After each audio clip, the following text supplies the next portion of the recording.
So we just wanted to kind of give you a little rundown of a little bit about the couple for those that may not know. But I want to let you know too that Emerson is she's pursuing her master's degree in education. Is that correct? Good job. We're excited to see some great teachers out there, and we appreciate it. Derek has begun working for Kimberly Clark. Now, got that out of the way. The big question, I've been here a while. I've been here 24 hours, I think it is. Why Arkansas?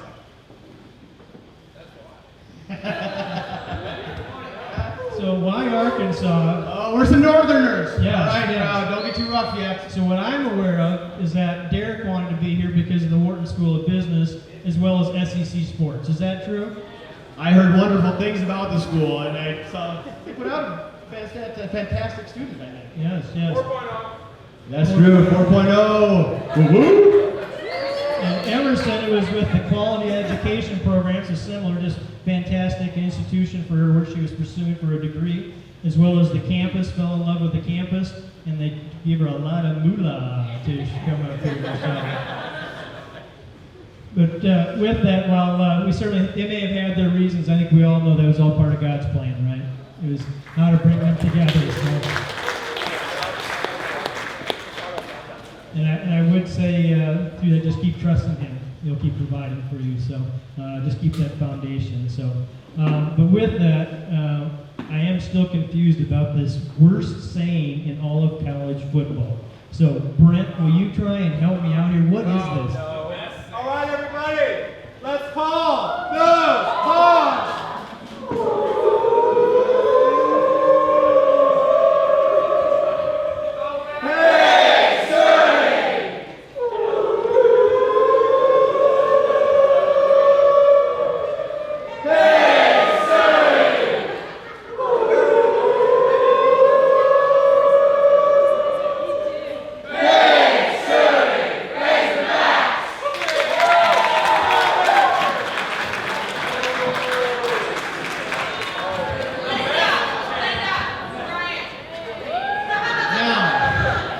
One thing was obvious. There was a lot of big suey out there, and I appreciate that.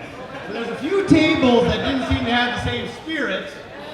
Now, I'm going back in history. Now, I'm a Big Ten guy, right? I'm a Big Ten guy, I'm sorry. But that said, I had to go to the old World Wide Web, and what I did find, there's Texas, is that right? Now, how many times, 2008 is the number I'm looking at? How many times, does anybody know the amount of times that Texas has beat Arkansas since 2008? In football. At football. What? Oh my. A big old zero. Ooh, that's a lot. A big old zero. What is that? Is that what that is? All right, yell it out. You got some pride. Yell it out. So the Texas fans just don't have it. Where's the spirit? It starts back next year. There's always next year. We're rebuilding again. Yeah, always next year. As a Vikings fan, we know how that goes. No Super Bowl! So with that, I do want to make sure we also recognize Pastor Kyle. Pastor Kyle is fantastic.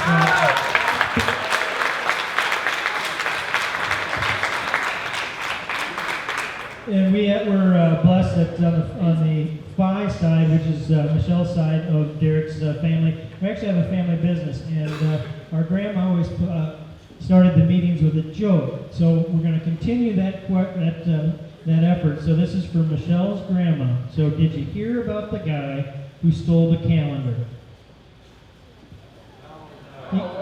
He got 12 months.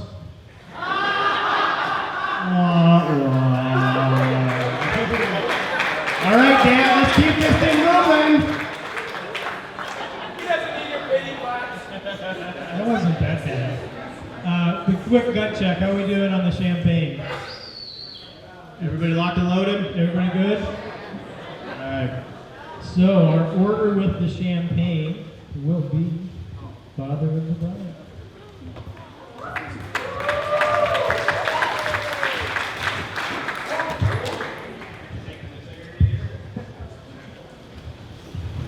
Good evening, everyone.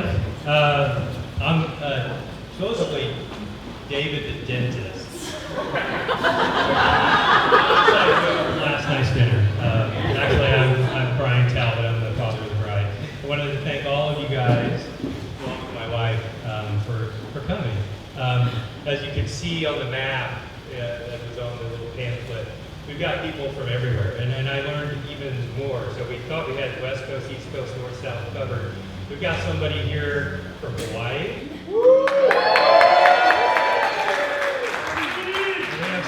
we have someone who flew in from Thailand.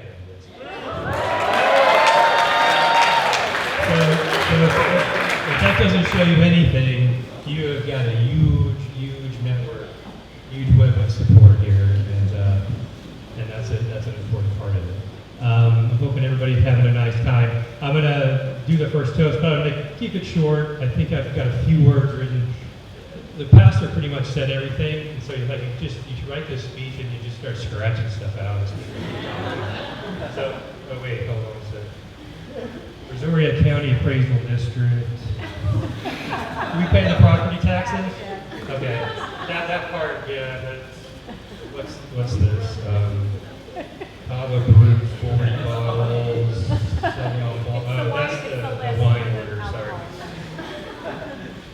So anyway, we have some people to thank. There were lots of people that helped out here at the wedding party.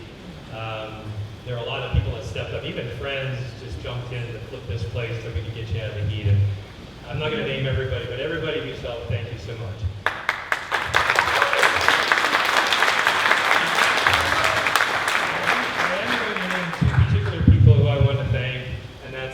Michelle and Tim Mitchell, because they provided their son, which was usually important. I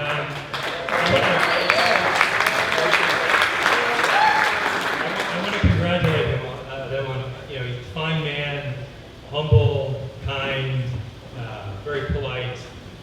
We've got this banter going on around the sports, but that is good because we like that stuff. He wanted ACC sports, so we're going to come. We're going to do ACC sports every Thanksgiving for the next 30, 40 years, so it's all good. So anyway, thank you so much for offering him for us so we could have this kind of day.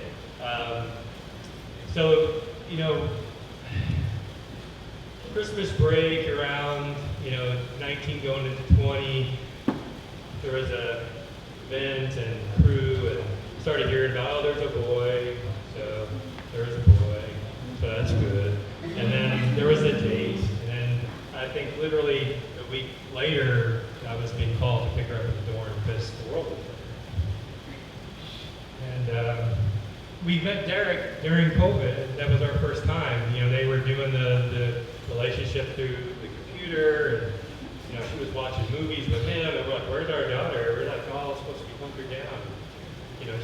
She was doing her thing. Anyway, so he did come down for his internship when he was working for Schmeeding Brothers, and we got to meet him for the first time. And I got to sit there and watch him work in my dining room for a couple of weeks, trying to figure out where the heck all this watermelon and corn was going to go. Because COVID stopped the world, but it didn't stop the growing of the corn and the watermelon. And it had to go places. There was no truck drivers, and this kid worked hard. I mean, he's a young guy, and he is haggling on the phone, and he's finding drivers, and it's like, good work ethic, check. We've got the likeness check. Everything's just checking all the boxes. So, we were very happy to have him in our life from that point forward. I didn't know that 62 days after, or whatever, after the first day, that my daughter had already decided I think I'm going to marry him. Because that would have put him in our dining room doing his internship. That's why he was little. But here we are all those days later, and it's been a wonderful day. Now, let's see what we're going to do. What I wanted to do, it's been touched on multiple times already. This is a new starting point where two people come together. This is the only time, engineers, forgive me, this is the only time that 1 + 1 gets to be equal to 1, right? So going forward, this is their point of launch.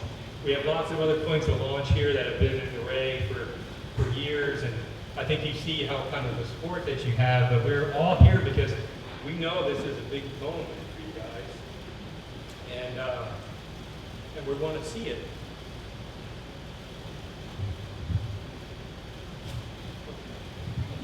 So there we have it. So as you may know, Emmy's parents, my wife and I, we're going to go on 33 years of marriage.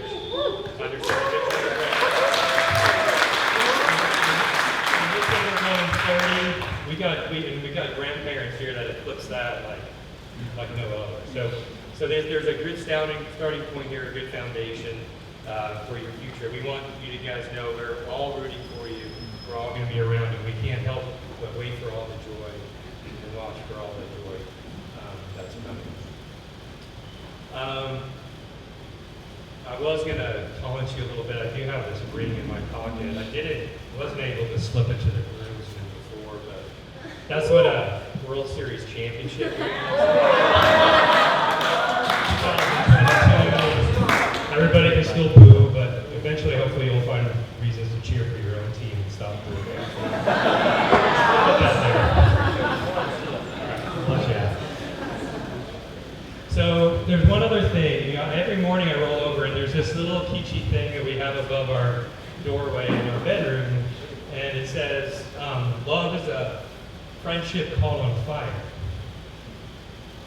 And I never really knew where that was from, so I did a little research. I think lots of people have said it, but it tracks back actually weirdly to the 70s and Ann Landers. None of you young people knew Ann Landers is, but these people are here to know Ann Landers is. But there was more to it. I didn't realize she had written kind of a whole shenanigans on this thing, and I'll paraphrase some of it. But the love is the friendship called on fire, and it reverberates a lot of what you heard in the sermon this morning. But it's also about quiet understanding, mutual confidence, sharing and forgiving. Being able to settle for less than perfection, making allowances for our own weaknesses, being content, with the present, which is hard to do, right? And not always brooding over the past. But that is, in essence, what I wake up to every day and see, and I didn't realize it, but I think those are good words to take forward. Now, lastly, the toast. So I asked. She called me and said, I thought she said I get 35 minutes for a roast, but they told me I only have 3 to 5 minutes for toast. So I didn't realize. So we had to switch up a little bit. But I asked her if she wanted a song, but she was, probably going to go over 5 minutes, going back to the bridge over and over again. But so we settled on a poem. I thought a limerick would be maybe a little too risque. So I said, "What do you want?" And I knew what was coming. I knew she's a teacher. She wants a haiku. And I thought, haiku, 15 syllables. How hard can that be? We'll give it a stab. If you don't know, haiku is 15 syllables. Usually runs 5, 7, 5.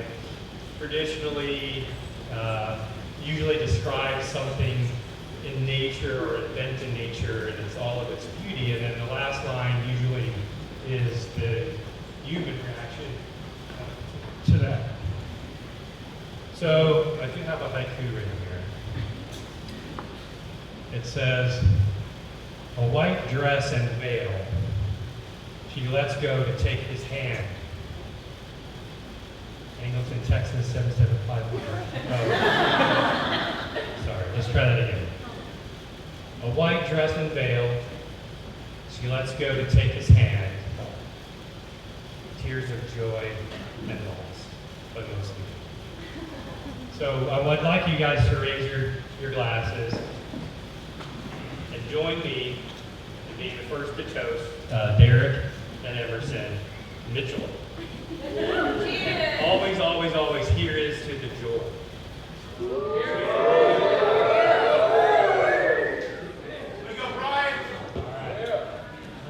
Back to the M&M show.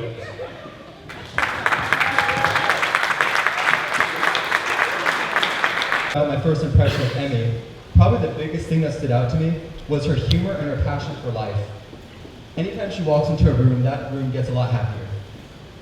I remember we were at a crew event and she was on her quest to make a viral TikTok video. She has made a few viral TikTok videos, so you should ask her about them. She would love to show you. She walked up to me with this microphone and held it up to my face and told me to say the first thing that came into my head. I had no idea what to say. I think I froze and said something really awkward. But I just remember in that moment just seeing Emmy walk around the room, interviewing all these people, trying to make a viral TikTok video. I just remember seeing she has a joy and a passion for life that is infectious to those around her. So Derek, you are a very lucky guy. And Emmy, you are an incredibly lucky girl. Derek and I's friendship started a few years ago at a crew event. We were both in that crazy season trying to figure out what ministry we were going to be a part of during our time in college. I'm very, very thankful we both picked crew. I'm a little bit older than Derek, so I wasn't sure how close we'd actually get. But I quickly realized, it doesn't take long to realize this, that Derek was more like an 18-year-old that was going on 30. And this is not a lie. If my dad wasn't available to talk on the phone, to ask for dad advice, my next choice was Derek. He has a really mature grasp on life, and I learned a ton about the stock market and finances in university. And when we were roommates, I learned a lot about home improvement. I remember I'd be in the living room watching a movie, and Derek would be coming in and out of the backyard doing yard work. On one of his days off, Derek worked all through college. He's one of the hardest working guys I know. I was like, Derek, what'd you do on your day off? And he was like, dude, I was outside. I was burning sticks and leaves in our fire pit all day. And he loved it. That's what Derek likes to do on his day off, is work hard and do home improvement stuff. So, Emmy, you are in great hands. Your house will always be getting improvements that you didn't know you needed. So this year, as recent graduates, we both went through the job application process. And one of the questions that they ask in the interviews is, give 3 words to describe yourself. So I started thinking about what words best describe Derek. Some honorable mentions that describe Derek well are hardworking, disciplined, intentional, caring, and wise. Even though I initially was hoping to pick 3 words about Derek, one word in particular kept coming to mind again and again and again. So I'm just going to share one. And that word is passionate. There are not a lot of things that Derek is not passionately for or not passionately against. He's not a very indifferent type of person.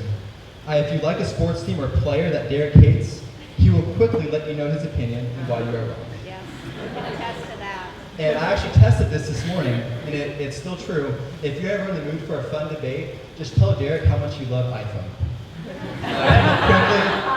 He catches people, unsuspecting people that just like their iPhone off guard when he goes on this rant about how Android's better than Apple. And I'm sure he would love to talk to you more about that and recruit you to buy a Google Pixel phone. But more than anything, and I know this has already been said, but he hates the Texas Longhorns. You get it. Horns down, baby. So I've gotten to know a lot of Derek's passions and what he cares about through college.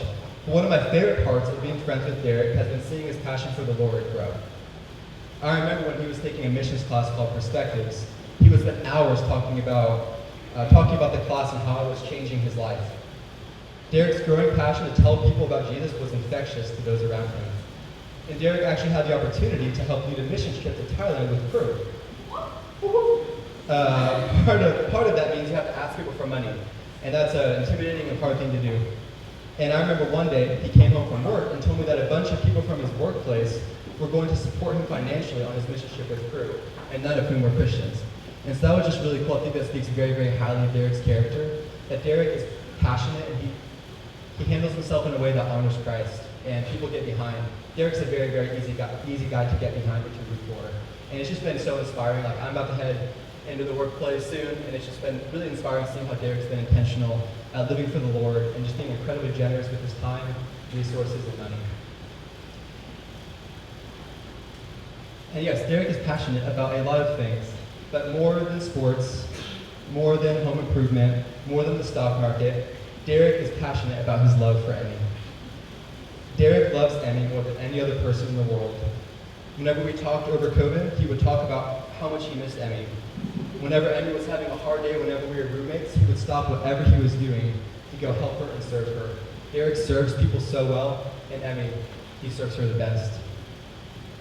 And so they say love changes a person. And Derek, and he can even change your name. Derek Mitchell is a pretty awesome person with a great name. Emerson Talbot, pretty great person, pretty great name. But I think we can all agree that Mr. and Mrs. Mitchell has a pretty great ring to it. So let's drink to Mr. and Mrs. Mitchell.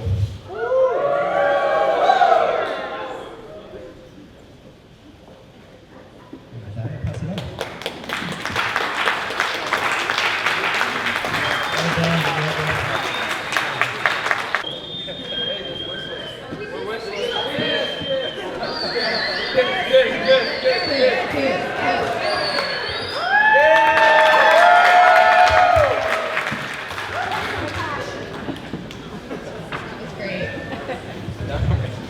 Hi everyone, I'm Kendall, sister of the bride.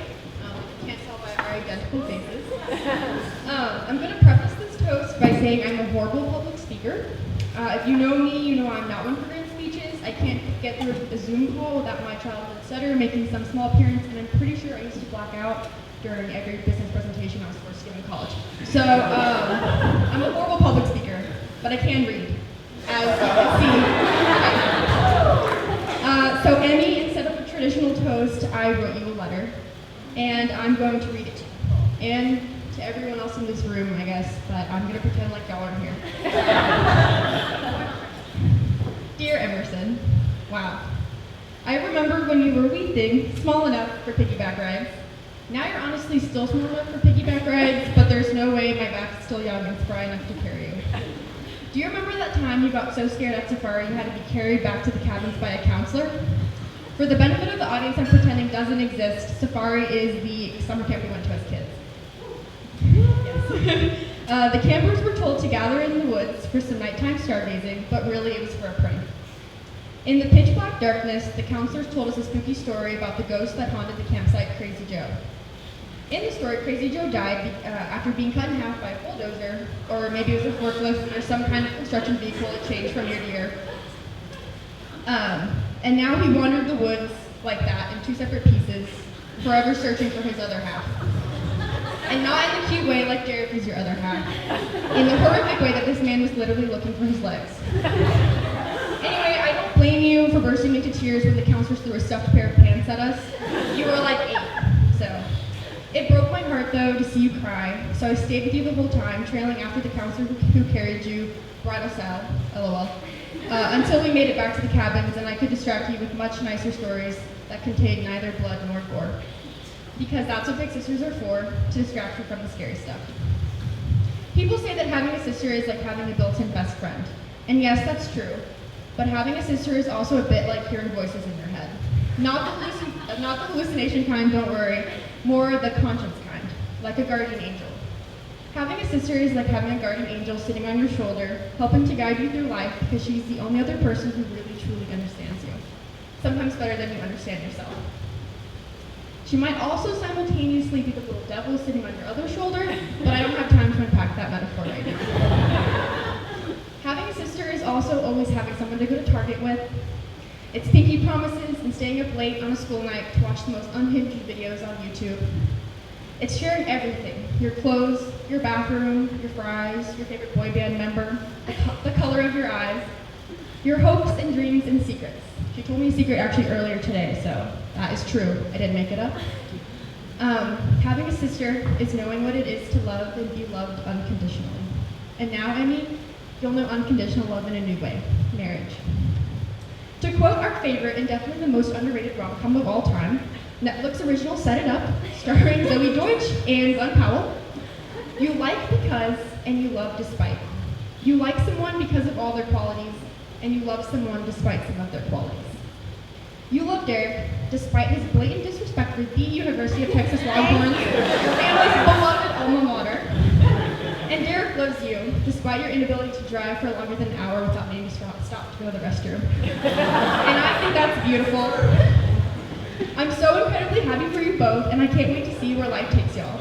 Here's to many, many years of football rivalry, long road trips to see me, of course, and the most beautiful of love stories. Here's to Emmy and Derek.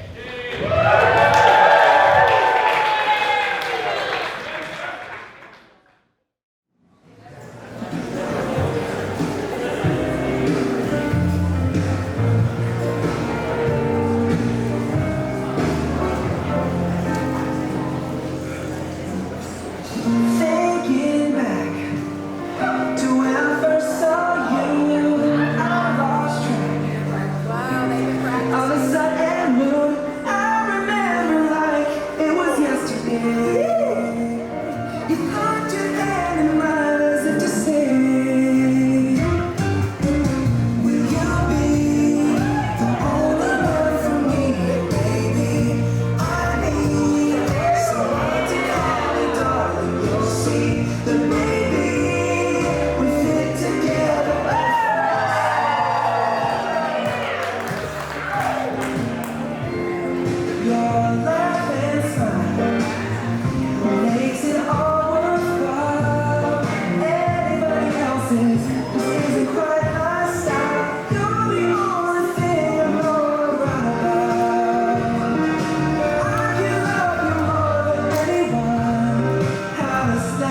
Now, Derek, that was awesome. That's How can I have you sit down here? Before you sit down, can I have you sit down here?